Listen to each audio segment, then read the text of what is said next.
Hello guys, welcome to my channel. So in the last video of the series we talked about Java exception handling, and now we are going to work on collections and generics. So if you still haven't taken a look at the previous video, please take a look at the previous videos to get the more hang of what we have talked about previously. Now before we actually work on the interview questions, if you are new to my channel, if you haven't yet subscribed to my channel, please do. It's a humble request, as it is going to keep me motivated to make more videos like this for you. So please subscribe to my channel, and now let's kickstart the video. Alright, so now let's work on collections and generics. So the first question is, explain the role of load factor in hash map. What happens when the threshold is reached?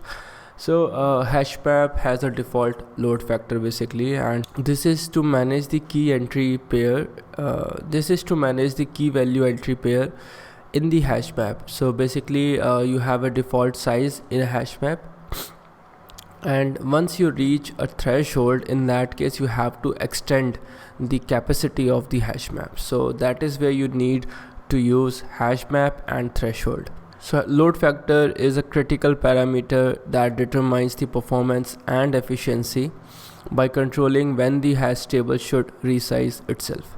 Alright, now the definition is like load factor is going to be the number of elements in the hash map divided by the capacity. So the load factor is between it is a number basically between 0 and 1, and the default value is 0.75 in hash map. So this is to create a balance between time and space. Now the default capacity of hash map is 16, and the load factor, as I told you, is 0.75. So resizing will occur when the number of elements exceed 16 times 0.75, which is 12. So when the number of elements exceed 12 in the hash map, in that case resizing will happen.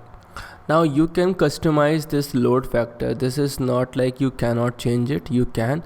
So let's say if you use a lower load factor, let's say 0.5, which means that resizing occurs earlier, resulting in fewer collisions and faster lookup times.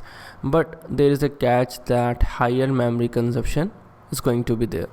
Now let's say if you have a higher load factor like 0.9, in this case resizing occurs less frequently, saving memory at the cost of increased collisions and slower lookup times. So if you have a lot of space memory wise, then use lower load factor if you want to restrict collisions. Alright, moving on to the next question. Why is hash set implemented using hash map internally? So hash map is basically a very efficient data structure provided by Java. In hash map you have efficient lookup, like it provides you constant time complexity for basic operation, get, put and delete. So if hash set inherits this performance by using hash map for storing elements, ensuring then it will ensure efficient operations. Now the basic functionality behind set or hash set is that it should not contain duplicates, and instead of creating a new data structure from scratch for hash set, reusing the well-tested and optimized hash map reduces the effort to maintain and test additional code. Now in hash set only the uniqueness of element matters. So by storing the elements, as in the values, as keys in hash map, this uniqueness is naturally enforced since hash map does not allow duplicate keys. So now talking about internal functionality. So in hash map we have a key and a value. So in key we are actually putting the value of hash set. So whatever data we want to insert into hash set, that value is going to be inside the hash map key. Now in the value we have a constant, which is basically a dummy value. The name is present, so that dummy value is going for each key entry, right? It doesn't matter what you put there, the only thing that matters is what you keep in key. So that is how it works. Now what is the contract between equals and hash code? So basically this is not related to hash map or hash set. This is quite generic because these methods are in your object class. So this functionality was provided to every object, whatever object you are going to create in Java application. This functionality is going to be there for you.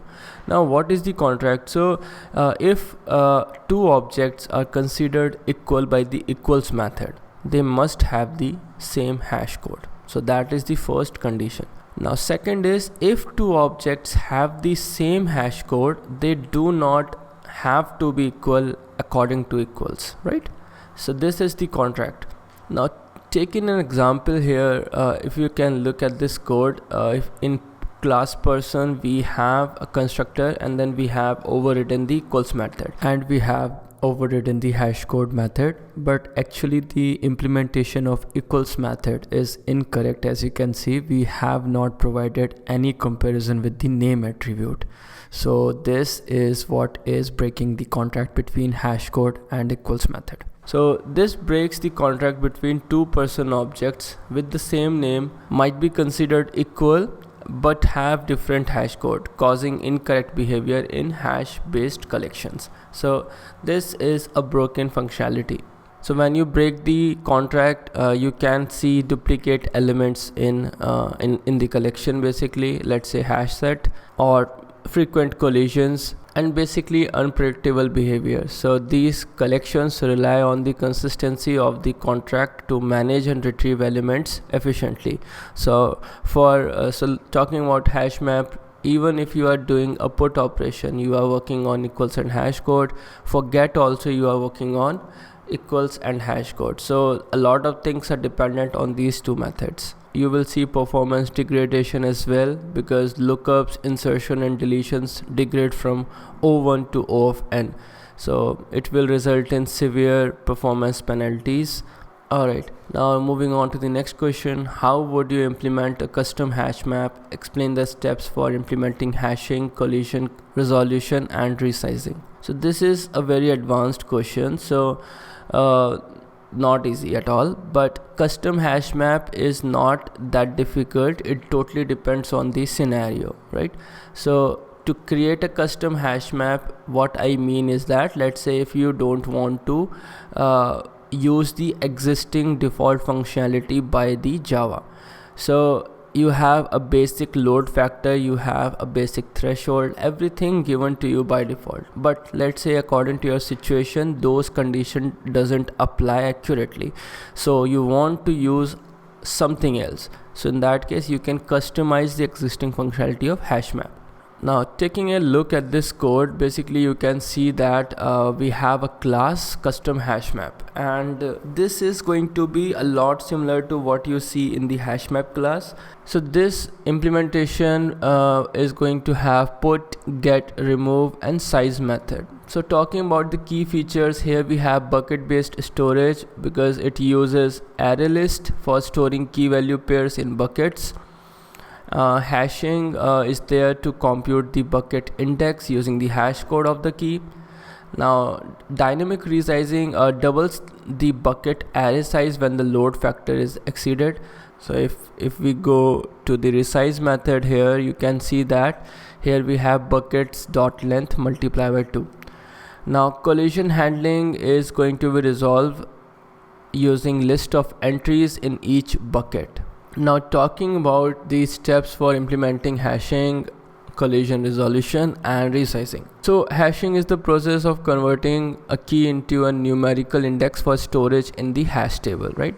So for this we first need to obtain the hash code using the hash code method. So it will generate a hash value. Now hash map handle null keys. So if let's say you have a key equals to null, in that case also it will return you a hash index or hash code. So that hash code for key null is going to be 0. Now we need to map the hash code to a table index. So to do that we need to use a modulo operator to fit the hash code within the bounds of the array size. So here to calculate the bucket index we have hash code modulo and table size -1. Now to minimize hash collisions we need to ensure a good distribution of hash codes by overriding hash code method effectively. Now collision resolution. So collisions occur when two keys map to the same bucket index. So you can use separate chaining here. So it uses a linked list in each bucket to store multiple key values. So create an array of list. So if bucket at a particular index is null, in that case create an array list. Okay, now for every insertion, append the key value pair to the appropriate list based on the hash index.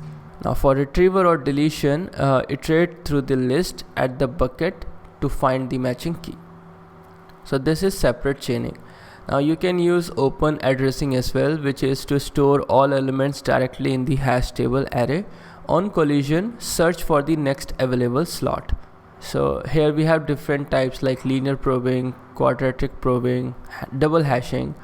So linear probing is incrementally check the next slot. Quadratic probing is going to use a quadratic formula to find the next slot. Double hashing uses a second hash function to determine the next slot. Now resizing basically depends on the load factor threshold. So if let's say you have a 0.75 load factor, then when the ratio of elements to bucket exceed this threshold, then only the resizing is going to happen. Now once it is going to resize, it is going to double the table size. So it is going to create a new array with double the size of the old one. Ensure the size is a power of 2 to simplify index calculation. Now we have to rehash existing elements. So recompute the hash index for each key and move the key value pairs to the new table. And this is very necessary because the bucket indices depend on the table size.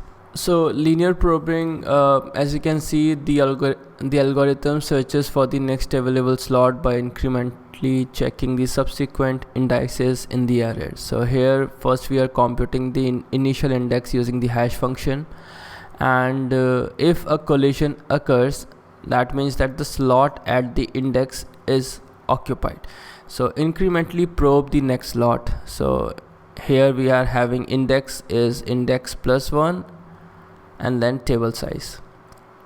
So continue probing until an empty slot is found or the key is located. So here we have a simple functionality, and this is very fast for low load factors, but the disadvantage is consecutive occupied slot can form clusters leading to longer search time.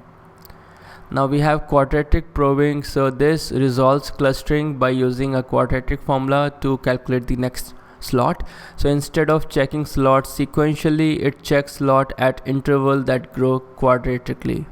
So here again we have first computed the initial index like we did in linear probing, and now we are again checking if a collision occurs, probe the next slot using this formula. Here the formula is a bit different. So before we were using index plus 1, now we have index plus I times 1. Okay, so the advantage is reduced clustering, but the disadvantage is secondary clustering. So elements with the same hash code follow the same quadratic sequence, which can still lead to inefficiencies. So this is quite complex to implement than linear probing. Now double hashing. So this uses a second hash function to compute the step size for probing, offering better distribution and reduced clustering. So here again everything is same in initial index, but when the collision occurs, we need to compute the step size using a second hash. So we have another hash function through which we are finding the step size, and then we will use the formula to probe the next slot. So here again we have index plus I times step size. Now the advantage here is that you have minimized the clustering. You are providing a more uniform distribution of elements, but the disadvantage is slightly more computationally intensive, and this requires careful design of the second hash function to avoid common multiples with the table size. So there is no easy way here. You need to figure out a particular way to basically implement this functionality. And that is why I said that this question is a bit advanced, because here you need to know about collision resolution techniques, and that is not a very common thing which everyone knows about. But if you know about it, that's good. Otherwise I have already told you about it. Now let's move on to the next question. How can you create immutable collections in Java? What are the differences between unmodifiable list and list.off introduced in Java 9? Now immutability is a very big topic, but it's not difficult. So immutability means that the collection contents cannot be modified after its creation. So how do we do that? And actually, before how do we do that, why do we need it? So let's say that if you want to let's say if you want to use the collection in threaded environment, and if you want to provide simplicity and protection, then use immutable collections. And for the same reason, we have string as well, right? Now how to create immutable collection? We can use unmodifiable list method to convert a list into immutable list. So if you look at this code, we have used a list, and it's not that difficult. So here we are just trying to convert it, and that's it. So the original collection here is still mutable, so changes to it will reflect in the unmodifiable view. If full immutability is needed, use other methods, right? So now we have list.off, set.off, map.off, something like that in Java 9. So in this example, you can see that we have a list, immutable set, and immutable map. So these methods create collections that are immutable and reject null values. So any attempt to modify these collections result in unsupported operation exceptions. Now you have in Java 10 plus, you will see another method which is collectors.toUnmodifiable. So this is again going to create immutable collections from streams using this method. So if you have a stream and you want to convert it to unmodifiable list, then yeah, you can do that. So here the resulting collection is immutable, and if any modification is attempted, so you will get the same exception, unsupported operation exception. Now you can create your own immutable collections for more control. And as you can see on my screen, this is the simple example, and it's not much. You are just using unmodifiable list method. So yeah, that's that. So here this is going to give you complete control over immutability and encapsulation. So you can add custom logic for defensive copying and immutability enforcement. So now let's summarize. So we have method collections.unmodifiable, then we have list.off, set.off, and we have collectors.toUnmodifiable, and then we can also create custom immutable collections. So everything other than collections.unmodifiable is not backed by original collections. Okay, now list.off and collectors.toUnmodifiable, they do not allow null values, but these are immutable structure. So talking about modification safety, so in unmodifiable approach, it will only throw the exception on view, but in others you will see that these are fully immutable. Also unmodifiable permits null, but in list.off and in un2modifiable and in toUnmodifiable you will throw null pointer exception if you see that happening. Now let's move on to the next question. Why are generics introduced in Java collections? How do they improve type safety and eliminate runtime errors? So again, the second question is the answer to the first one. Generics were not introduced initially. This feature got introduced in Java 5. So they provide you type safety, eliminates explicit casting, it enables code reusability, and it provides stronger type checking. Also it supports polymorphism and abstraction, and it can work with any collection and any framework. It enhances readability and maintainability. It also reduces code duplication, and it is mostly compatible with legacy code. So from concluding from these advantages, who would not use generics, right? Now talking about how do they improve type safety and eliminate runtime errors. So type safety basically was a major thing before Java 5. So in a list, let's say if you want to add a string, but someone mistakenly added an integer as well, so in this case you will not see any compilation error. but you will see a runtime exception. Okay, but this is not something which should be handled in runtime. So with generics you specify a type, so let's say string. Now you can only add string values, and if you try to add integer value you will see the compilation error. So this is how it is eliminating runtime errors. Alright, now moving on to the next question. Explain type erasure in Java generics. How does it affect runtime behavior? So type erasure is basically for backward compatibility with older versions of Java when we are using generics. So in Java, generics are compile time feature, meaning that type information is only available at compile time and is removed or erased during the compilation process, right? So when a generic class or a method is compiled, the type parameters are erased and the JVM only sees the raw types. So this means that all generic type information is lost at runtime, which is why you cannot directly check or use the type parameter at runtime. So let's take an example. Here you have a box class, and here you have two methods, get value and set value. Now this box class is going to be treated like this. So here you don't see any type, you see a simple class, that's it. Now let's talk about the key concept. So you have generic type parameters. So generic type parameters are replaced with their bounds. So if the type parameter has an upper bound, let's say t extends number, so it is going to be replaced by that bound, in this case number. Okay, if no bound is specified, the type is replaced with object. Now you have type checks and casting that are done at compile time. So type safety is maintained at compile time, but there is no type information available at runtime. So for example, you have list integer and you have list string, so both of them will be treated as list at runtime.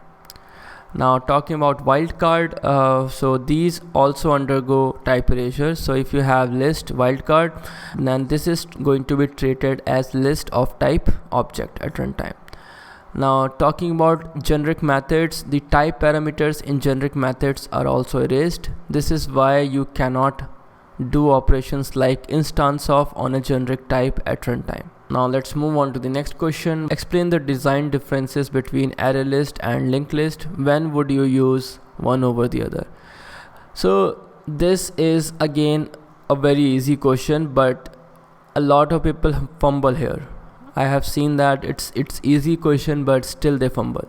So implementation wise, array list resizes dynamically using an array, but in linked list it implements a doubly linked list. And this word I haven't heard from any interviewee yet. So they don't say doubly linked list, they only talk about the basic linked list functionality, right? So you have to use this word, otherwise why are you still interviewed for a Java backend developer role, right? So doubly linked list is a good thing to tell about in an interview. You can explain a lot of things with that. Now backing data structure for array list is array, but in linked list we use nodes, where each node contains data and references to the next and previous node. Okay, key point here is not only you are keeping the reference to the next, but also to the previous, because you are not using a singly linked list, you are using a doubly linked list. Now when would you use which is going to be dependent on the type of operation. So let's say that you want to use insertion and deletion a lot frequently, then in that case O of 1 for insertion and deletion is going to be in linked list. But insertion and deletion is slow in array list because it gives you O of n, as it has to shift the entire array. Now if you just want to fetch the value, in that case use array list because it gives you O of 1, but linked list is slow because it gives you O of n, as it has to traverse through entire linked list. Now talking about memory, array list is more memory efficient due to fixed array structure, but linked list uses higher memory due to extra memory needed for pointers like previous and next in nodes. Alright, now let's move on to the next one. Explain the difference between collections.synchronized list and copy on write array list. When should you use which? So the common thing is that you are going to use both of these two when you are working on a threaded environment. So here the first difference is for thread safety.